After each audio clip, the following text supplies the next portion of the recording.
Notre invité nous vient du Canada, pays dans lequel il est aujourd'hui établi. D'abord initié par son père, c'est durant ses études au collège de la fraternité de Kikwit en RDC qu'il attrape la passion de la lecture et de l'écriture. C'est, paraît-il, en jouant dans une pièce de théâtre que lui viendra sa seconde vocation pour le droit, dont il va suivre les études universitaires et en faire sa profession. Il aime citer sa mère, à qui il doit les valeurs qui sont les siennes. La justice, mais aussi le dépassement de soi, l'abnégation, la loyauté. À travers son écriture, il interroge l'histoire et la mémoire du Congo et invite à la réflexion, en alliant la réalité à la fiction. Il ajoute à cela une narration dont il a le secret et qui fait de lui aujourd'hui l'un des plus grands romanciers du Congo. Il refuse cependant de limiter sa pensée. Il a un regard ouvert au monde avec des sources d'inspiration qui viennent de tous les continents. De Sonny Lancy Tabou à Milan Kundera, en passant par Valentin Yves Mudimbe ou encore Fyodor Dostoïevski. Le livre dont il fait la promotion dans le ventre du Congo aborde l'histoire coloniale entre la Belgique et le Congo. Notre invité se nomme Blaise Dalla.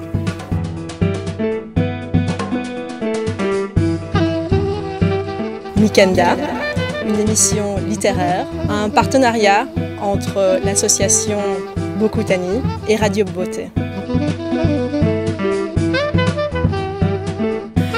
Merci José et bienvenue dans Mikanda, une émission littéraire organisée par la diaspora congolaise, un partenariat entre Bokutani et Radio Beauté. Bonjour Blaise Dalla. Bonjour Moko. Alors voilà, à la lecture de vos romans, je rentre dans le vif du sujet. À la lecture de vos romans, on peut lire le juriste. On a la patte, la plume du juriste. Mais je trouve qu'on a aussi l'impression de lire un historien. Est-ce correct? Est-ce que j'ai en face de moi également un historien? Historien, non, certainement pas.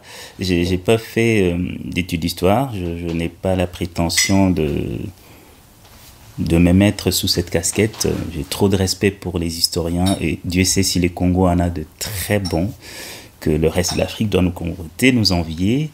Et je suis par contre un passionné d'histoire. Donc ce que vous retrouvez en filigrane de mes textes me vient de cette passion que j'ai eue très très jeune. Et c'est qui me porte donc vers ce genre romanesque qui essaye de revisiter certains recoins de l'histoire pour essayer d'en chercher les enchevêtrements à l'ère contemporain et peut-être les résonances qui pourraient avoir traversé le temps pour continuer à hanter notre présent, comme on peut, j'imagine, le voir dans le tout dernier livre. Tout à fait. Et donc, du coup, passionné d'histoire, pour chaque roman, c'est des recherches historiques. Comment ça se passe? Comment vous procédez?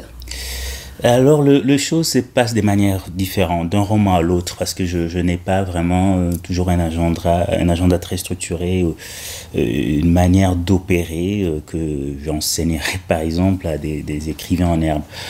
Ça s'est fait par une conjonction de choses, de circonstances, la disponibilité du temps, le lieu où je me trouve au moment où j'ai besoin d'une ressource X, et puis tout simplement parfois aussi l'accessibilité à certaines archives, à certains documents.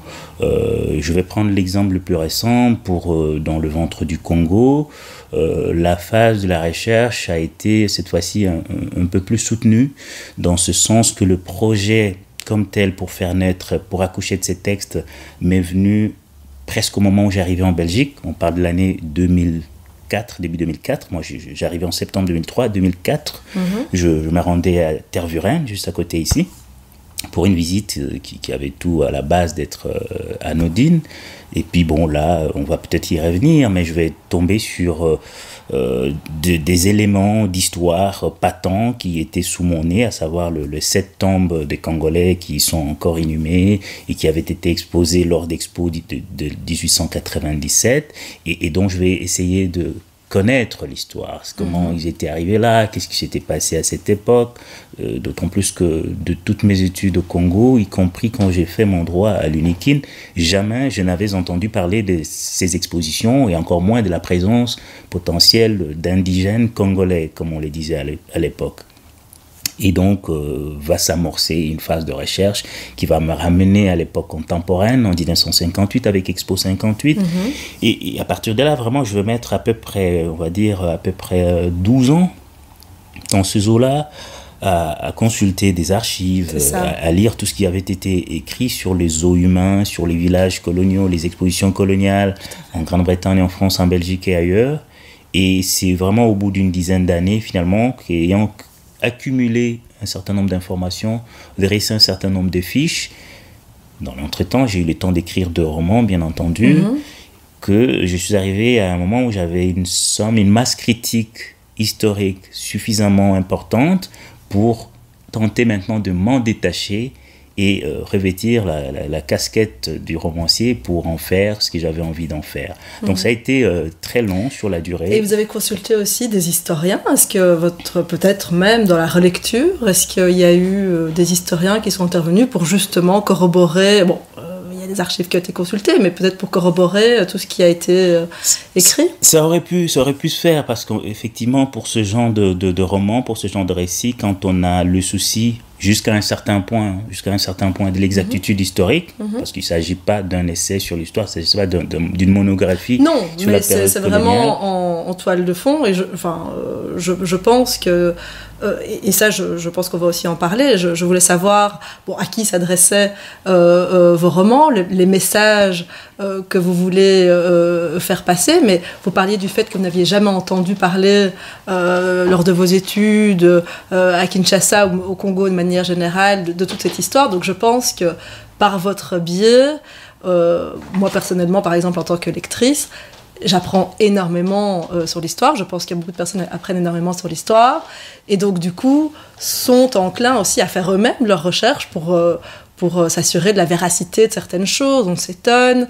Et je pense que de ce côté-là, vous avez un rôle à jouer en tant que, pour mettre le pied à l'étrier finalement des personnes qui s'intéressent à l'histoire du Congo, l'histoire du Congo belge, plus particulièrement en ce qui concerne votre dernier roman. Oui, vous avez absolument raison. Le contexte historique, il est là, il est indéniable, il ouvre de portes, il permet d'avancer parfois seul au-delà de la fiction pour aller corroborer ou infirmer ce qui sous-tend le roman. Mais ce que j'allais dire, c'est que je m'accrochais à l'histoire jusqu'à un certain point parce que, comme romancier, je peux tenir à l'exactitude historique quand ça sert le récit narratif. Oui, bien sûr. Parce que mon rôle, c'est vraiment créer des imaginaires, créer des choses qui fassent sens par rapport à un potentiel discours ou à des interrogations que j'amène sur ce sujet-là. Donc, de ce point de vue, j'aurais pu effectivement m'adresser à des historiens pour des choses qui peuvent être vérifiées, pour qu'il n'y ait pas d'anachronisme, par exemple. Mais je dis, je ne l'ai pas fait, pas parce que j'ai voulu me détourner d'historien, mais en ce moment-là, je n'avais pas d'historien à m'apporter en quelque sorte, mais j'avais néanmoins parmi les gens qui m'ont lu en premier une bonne amie qui dirige une ONG ici, et qui s'appelle CESC, ONG CESC, et Dominique Gilreau, qui... je ne suis pas certain qu'elle soit historienne elle-même, mais elle travaille beaucoup avec des historiens, beaucoup. Des historiens belges et congolais, ils ont mené beaucoup d'études, il y a même beaucoup de publications dans lesquelles elle a été impliquée personnellement. Elle fait partie de gens qui, sans être des historiens, m'ont lu avec un regard historique, pour m'assurer que là où je tenais à l'exactitude historique, on soit dans le vrai. Oui. Et ensuite, il y a l'autre volet, comme je le disais, comme romancier, je me suis aussi parfois détaché du fait historique pur parce que mon projet était d'amener la réflexion, de pousser l'imaginaire de mon lecteur dans des univers où je ne voulais pas des carcans du réel. Et donc c'est vraiment toute la magie du romancier qui s'intéresse à l'histoire, c'est vraiment de trouver cet équilibre assez subtil entre le vrai, le réel, l'historique, ce qui est archivé, ce qui peut être vérifié, et la part poétique romanesque au sens pur, au sens esthétique du terme, qui fait qu'il ne doit pas se figer dans le réel au risque de pondre une œuvre sèche qui ressemblerait à n'importe quelle monographie d'histoire. Le jeu subtil était là, j'espère au moins l'avoir réussi. Ce que j'ai aimé, c'est l'imbrication entre cette subtilité d'arriver à mêler la fiction, quelque chose qui aurait en fait finalement vraiment pu être réel au regard de l'histoire. j'ai envie de dire que, pour ainsi dire, on ne saura jamais si c'est vrai ou pas, si ces personnages ont existé ou pas. Ils auraient pu être là. Et ça, c'est vraiment très réussi. Merci. Ils auraient pu être là. Parlant du factuel, justement, et de la liberté que le romancier peut se donner. Parlant du factuel, on peut revenir, par exemple, parlant d'Expo 58, à ces Congolais, à ces indigènes qui ont été les figurants de ce fameux village congolais qui a fini par être décrié et qu'on a fini par déserter. En réalité, il y en avait, selon mes recherches, 117. Donc si on consulte les archives, on se rend compte qu'au pied de l'atomium, il n'y avait pas 11 nègres, 11 Congolais, 11 indigènes comme dans mon livre, il y en avait 117. J'ai pris le parti comme romancier de n'en retenir que 11. Oui, c'est ça. Donc ça, c'est par exemple une liberté que le romancier se donne. Et alors que si on fait une recherche, qu'on voit qu'il y en avait plus, on va certainement pas en tenir rigueur. Voilà, donc c'est un point de détail.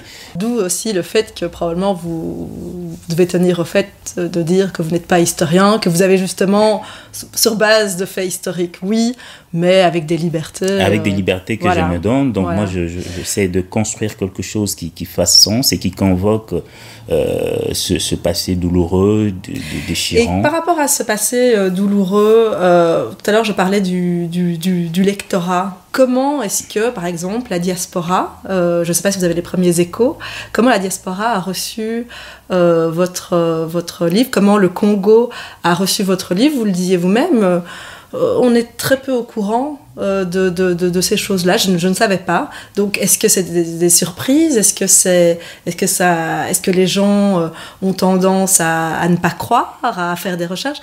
Comment est-ce que vos livres, de manière générale, sont accueillis? Je ne peux évidemment témoigner que de retours que je reçois comme romancier. La chance qu'on a aujourd'hui, c'est quand même les réseaux sociaux, donc les gens peuvent spontanément venir me dire ce qu'ils ont pensé d'un texte qu'ils ont lu. Et puis, moi, j'aurais aimé, dans un monde idéal, qu'il y ait une meilleure circulation de ce livre. Donc là, je prendrais vraiment correctement la mesure de quel genre d'écho un livre comme celui-ci ou même les précédents peuvent avoir au Congo. Il se trouve que même dans une ville comme Kinshasa, c'est un livre qui a très peu pénétré notre électorat. Et ça, c'est quelque chose qui me fait mal quelque part, parce qu'on a beau dire, il y a évidemment une dimension très universelle sur la question coloniale, la question de zoo humain qu'on sort. On serait un Innu ou un autochtone du nord du Canada. Il y a eu des autochtones qui ont été amenés en Europe au 19e, au 20e siècle pour des expositions analogues. Ça leur parlera. Il reste que les premiers concernés, au moment où moi je suis devant mon clavier pour cette histoire, ce sont les Belges et les Congolais. Autant ce livre va être distribué et circulé facilement en Belgique et les Belges vont le lire. Et on a vu tout à l'heure, José nous montrait un article de Colette Brackman dans Le Soir qui est sorti à peine quelques jours après la sortie du bouquin. Mais autant, du côté du Congo, il y a très très peu de choses qui se disent, en tout cas par les canaux, les plus grands canaux de communication ou d'information, parce que les livres ne pénètrent pas ce marché, la circulation est difficile, les librairies sont très très rares, hein, ça c'est un fait, ça vaudrait une autre émission. Au-delà de ça, pour revenir à ce que je disais au début, il y a des gens, des lecteurs isolés ou des groupes de lecteurs à Kinshasa, des petites associations, de petits regroupements de gens qui le lisent collectivement ou individuellement et qui parfois remontent l'information, soit à travers un blog, un article par-ci par-là, sur un mur, sur Facebook, et qui parlent du livre, de ce que ça a suscité chez eux, des informations qu'ils ont découvertes. Et globalement, ce que j'ai retenu, c'est à la fois une grande satisfaction pour eux, ceux qui m'ont parlé, de voir qu'un Congolais ou un Canadien d'origine congolaise, c'est selon, s'est emparé de cette histoire, a donné une voix à ces personnes dont on ne savait pas grand-chose. Encore fallait-il connaître tout simplement leur existence. Et puis d'autre part, évidemment, les questions sous-jacentes que cela a pu faire germer dans leur esprit sur des enjeux qui sont dans les livres, que l'on parle de la restitution d'œuvres d'art, que l'on parle de la présence dans l'espace. Est-ce qu'il y a des messages que vous voulez faire passer, par exemple, par rapport à la restitution? Est-ce que vous prenez position d'une certaine manière? Quel est le... Mais je pense que si je prenais position, vous l'auriez vu dans le roman. Non, je prends pas position. Non, parce que vous ouvrez le fait de poser la question ou de l'aborder pourrait... voilà, vous ne prenez pas position effectivement, mais c'est déjà, je dirais, un petit pavé dans la mare J'aime bien cette expression parce que comme romancier, pour ce genre de questions, quand je l'amène sous le biais de la fiction, c'est davantage pour poser des questions, nourrir un débat, que de venir avec une sorte de vérité infuse qui serait mienne et qui pourrait s'imposer. Je pense que le roman, pour moi, c'est le lieu de la rencontre. Ouais. C'est le lieu de la rencontre, le lieu de l'échange, le lieu de la discussion.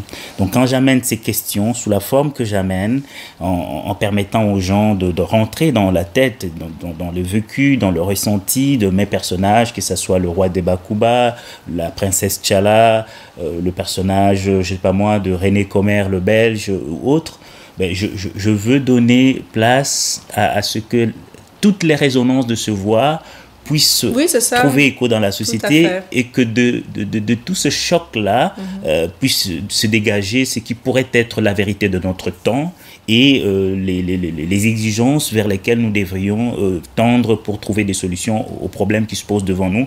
Il y a vraiment pas de position, il n'y a pas de militantisme, il y a une démarche totalement assumée et très subjective de susciter des questions qui puissent nourrir la réflexion et le débat.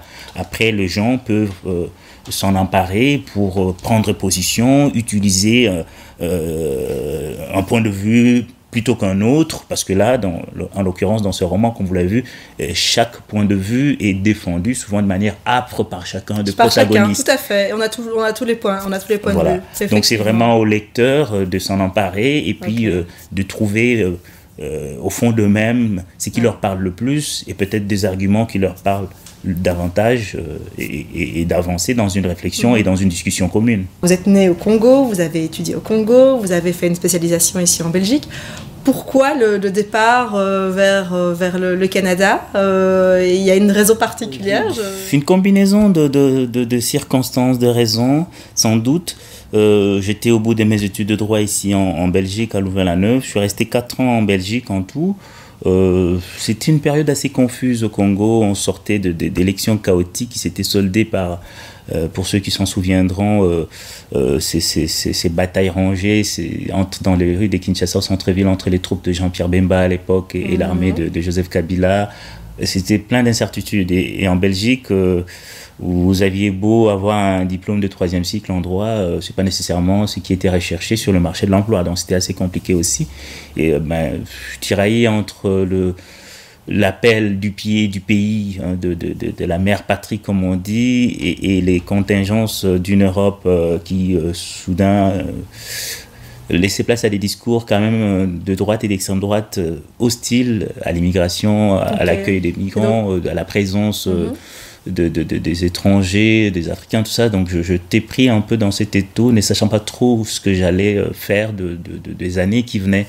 Et le Canada a toujours été un pays qui m'a fasciné par déjà sa politique multiculturaliste, qui peut être critiquée pour des raisons que chacun peut lui trouver, mais qui, moi, m'a donné un peu une sorte de gage d'assurance en termes d'intégration comparativement à l'Europe. J'ai vu, en tout cas au niveau des articles, etc., vous êtes bien accueilli, en tout cas en tant qu'auteur au Canada, et bien supporté. Oui, je n'ai pas à me plaindre comme auteur qui est aujourd'hui la nationalité canadienne.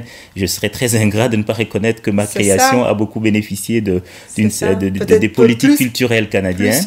Plus qu'au Congo, finalement, pour l'instant, en tout cas. J'ai bénéficié d'un soutien constant dans mes projets de création. Je suis aussi en Europe en ce moment parce que je mène des recherches pour un livre à venir grâce à un financement canadien. Et donc, ce n'est pas que de mots, c'est quand même une politique qui permet à des créateurs comme moi, comme d'autres, de pouvoir laisser place à l'imagination et nourrir le débat des sociétés par nos écrits, par nos réflexions et par ce qui nous empêche de dormir la nuit. Je voulais juste savoir, au niveau de vos influences littéraires, quels sont les auteurs que vous avez lus, quels sont les auteurs qui vous ont inspiré Alors, je dois dire que je suis vraiment un fervent lecteur de lettres congolaises, donc j'en lis énormément. Vous avez raison de préciser que très tôt, Mudimbe, notamment avec Le Bel Immonde, un roman que beaucoup connaissent. Très tôt, Mudimbe et Sonila Boutansi ont été, dans les deux Congos, les deux écrivains qui m'ont le plus marqué et qui vont m'influencer assez longtemps. Et puis d'autres se sont ajoutés d'un peu partout. Aujourd'hui, je lis beaucoup de Congolais et pour moi, en fait, que ce soit des auteurs congolais ou d'ailleurs, chaque auteur que je lis m'apporte toujours quelque chose. C'est difficile de savoir quoi exactement dans l'immédiat, mais je crois que l'écrivain que je suis s'est nourri à des sources multiples et les influences des uns se confondent avec celles des autres. Voilà, donc tout ça tisse la toile à travers laquelle j'amène les influences dans ma propre écriture. Je disais que je lisais beaucoup, donc là je vois beaucoup d'auteurs qui me sont chers, Richard Alimoutou, vieilles gens comme nous l'appelons, Jean Bofan, et j'en oublie, hein, je vois Tina Salama. Donc je lis beaucoup et tous m'apportent quelque chose, mais puisque vous vouliez que je cite un livre que j'ai lu récemment et que je recommanderais, par exemple, que j'ai beaucoup aimé, c'est le dernier Fiston Mwanza Mujila, La danse du vilain, qui est un roman superbe, qui a cette patte, cette touche particulière de Fiston qu'on avait déjà retrouvé dans Trame 83. Donc ça, c'est un texte vraiment que j'ai beaucoup aimé et qui se hisse dans ce qui s'est fait de plus beau en termes de littérature en langue française. Je veux dire, toute nation confondue, ces textes-là appartiennent aux plus beaux textes qu'on peut trouver en littérature de langue française. C'est pas le seul. Il y aurait beaucoup d'autres textes que je pourrais citer. Je vois Sinzo Anza qui nous a produit Généalogie d'une banalité, un livre que j'ai beaucoup aimé, qui est sorti il y a un temps déjà, qui est un poète, un dramaturge, un romancier de grand talent. J'en oublierai d'autres et ça ferait déjà lourd. Oui, on va citer tout le monde. Voilà, donc en gros, je lis beaucoup d'auteurs congolais, les connus, les moins connus. J'en lis beaucoup quand j'ai la chance, parfois j'en parle. Mais les influences, encore une fois, viennent de sources très très diverses. Et il n'y a pas un seul auteur, congolais ou autre, que j'ai lu qui ne m'ait pas laissé comme auteur un fond de lui et qui ne m'ait pas, d'une manière ou d'une autre, inspiré ou poussé à me tourner vers des horizons vers lesquels peut-être que je ne me serais jamais intéressé. Parfait. Alors, le petit mot de la fin pour ceux qui nous regardent. Je propose éventuellement en lingala, mais ça peut aussi être en français ou en anglais. Juste un petit mot de la fin pour ceux qui nous regardent. Congo est la musique, donc Congo est un talent ébélé, est la littérature, est la sport, banini, donc mutuna mutu esika azali, donc il faut tia le boko quoi. Alors surtout ça n'est tout le beau côté mikanda pour elmo boepe ba westaf parce que là il n'est pas la vision esprit hein. Donc on a ce qu'on a le bas comme quinoa mais on a mystiquement boepe fourmi donc tozongi moi sima et puis sikoyo musale mon ana quoi et c'est un honneur pour la patrie donc il faut pas reculer, il faut prendre ce qu'on peut faire et puis avancer ensemble. Merci beaucoup Blenzala. Nous arrivons au terme de notre émission. Je vous souhaite une bonne fin d'après-midi et à bientôt.